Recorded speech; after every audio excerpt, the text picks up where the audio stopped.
এই পাশে মা বোনরা আছে না, মা বোনদের জন্য দুই একটা কথা বলতে চাই। মা, আমার মা বোন যারা আছেন একটু খেয়াল করবেন। আমার মা, আমার বোন, আপনারা কিন্তু অনেক দামি। ইসলাম আপনাদেরকে সম্মান দিয়েছেন। এক সময় এই নারী জাতি ছিল অবহেলিত, কথা বলেন ঠিক কিনা? এমন একটা জামানা ছিল যে সময় নারী, মহিলা, মেয়ে বাচ্চা জন্মগ্রহণ করলেই অপমানের মনে করত, লজ্জাজনক মনে করত, মেয়েদেরকে জিন্দা কবর দিয়ে দিত। হাজারো ইতিহাস এরকম আছে। কিন্তু ইসলাম নারীদেরকে সম্মান দিয়েছে। মা জাতি কেমন সম্মানের, কেমন সম্মানের পাত্র বাজান? এই মা জাতির পায়ের নিচে হলো জান্নাত। সুবহানাল্লাহ জোরে বলেন। নবীজি ঘোষণা করছেন মার পায়ের নিচে জান্নাত। এই জান্নাত কেমন দামি, এই পৃথিবীকে 1000 বার বিক্রি করলেও জান্নাতের একটা ইটের দাম হবে না। সুবহানাল্লাহ বাড়ি যা বলেন। জান্নাতের একটা ইটের দাম হবে না, জান্নাতের একটা চেয়ারের দাম হবে না, একটা রুমের দাম হবে না। এই পৃথিবীকে যদি 1000 বার বিক্রি করা হয়, আর সেই জান্নাত মা জাতির পায়ের নিচে, বলেন তো এবার বুঝে থাকলে বলেন, মা জাতির সম্মান আছে না নাই? যারা বলেন। আর যেই জিনিসটা দামি, যেই সম্পদটা দামি, আপনাদের কি ধারণা এই জিনিস কি মানুষ বাইরে ফেলে রাখে? বলেন। স্বর্ণ দামি কিনা? স্বর্ণ দামি কিনা? হীরা মানিক মুক্তা দামি কিনা? এই দামি জিনিসগুলোকে আপনারা বাড়ির বাইরে ফেলায় রাখেন নাকি সিন্ধুকের ভিতরে তুলে রাখেন? বাজান, আমার কথা বুঝতে কি কষ্ট হচ্ছে? আমার সঙ্গে একটু আওয়াজ দিতে কষ্ট হবে?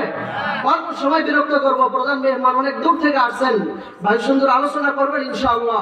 আমি তার পূর্বে কিছু সময় আপনাদেরকে বিরক্ত করবো। রাগ করবেন না তো? রাগ করবেন না তো? বাজান বলেন, এই দামি জিনিস, দামি সম্পদ আমরা কি বাড়ির বাইরে ফেলায় রাখি? না। এই স্বর্ণ আমাদের কাছে দামি জিনিস, হীরা মানিক মুক্তা দামি জিনিস। এগুলো কিন্তু আমরা আলমারির ভিতরে, বাক্সের ভিতরে, সিন্ধুকের ভিতরে তালা দিয়ে আটকায় রাখি। কথা বলেন ঠিক কিনা? কারণ এগুলো যদি চোর বাটপাররা দেখে তাইলে চুরি করবে, ডাকাত দিবে। এই জিনিসগুলো আমার আপনার থেকে চিন্তাই করে নেওয়ার চেষ্টা করবে। কথা বলেন ঠিক কিনা? তেমনি ভাবে আমার মা, আমার বোন, আপনারা অনেক দামি। ইসলাম আপনাদেরকে সম্মান দিয়েছেন। কেমন দামি আপনি যে আপনার পায়ের নিচে হলো জান্নাত। মা, আপনিও দামি সম্পদ। এজন্য আল্লাহ তাআলা আপনার জন্য পর্দার বিধান ফরজ করে দিয়েছেন। মা, ওই হীরা মানি মুক্তা স্বর্ণ এগুলো যেমন সিন্ধুকের ভিতরে আটকে রাখার জিনিস, মা গো, ও বোন, তোমরাও এরকম পর্দার ভিতরে আটকে থাকার জিনিস। যখনই পর্দার বাইরে চলবা, মুখ বের করে চলবা, চুল বের করে চলবা, তখন ওই ইফতিজিন নামক চোর তোমাদের উপর আক্রমণ করবে। কথা বলেন ঠিক কিনা? দর্শন নামক চোর তোমাদের উপর আক্রমণ করবে, অপহরণ নামক চোর তোমাদের উপর আক্রমণ করবে। কথা বলেন ঠিক কিনা? এজন্য মা জাতিকে বলবো, আমার বোনদেরকে বলবো, ও মা, ও বোন, তোমাদের ইসলাম সম্মান দিয়েছেন। এই সম্মানটুকু বজায় রাখার জন্য চেষ্টা করুন। আপনি যদি পর্দা মেনটেন করে চলেন, আল্লাহ তাআলা পর্দার বিধান দিয়েছেন, এই পর্দা করা ফরজ। পর্দা না করলে ফরজ তরকের গুনাহ হবে। বাইরে আপনি মুখ খুলে বের হবেন, যতগুলো মানুষ আপনার চেহারার দিকে তাকায় কল্পনা জল্পনা করবে, ওরাও জিনার গুনাহ হবে, আপনার আমলনামাতেও জিনার গুনাহ লেখা হবে। নাউজুবিল্লাহ জোরে বলেন। আমরা কি চাই যে আমরা জিনা না করেও জিনার গুনাহ আমাদের আমলনামায় লেখা হোক? এটা চাই? আমার বাপ ভাইরাও কেউ চায় না, মা বোনেরাও কেউ চায় না। কথা বলেন ঠিক কিনা?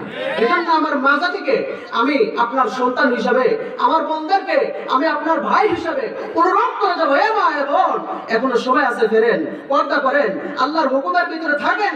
দেখবেন আল্লাহ তাআলা দুনিয়া আখিরাত উভয় জগতে আপনাকে শান্তি দান করবেন ইনশাআল্লাহ।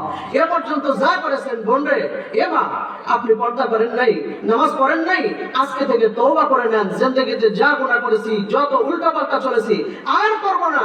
আমার ভাইয়েরা, আমার বাবাজিরা সামনে যারা আছেন, আপনারাও নিয়ত করে নেন, আমরা জীবনে গুনাহ কম করি নাই। কথা বলেন ঠিক কিনা? জীবনে কম গুনাহ করি নাই। এমন কোনো গুনাহ নাই যেই গুনাহগুলো আমরা করি নাই। কথা বলেন ঠিক কিনা?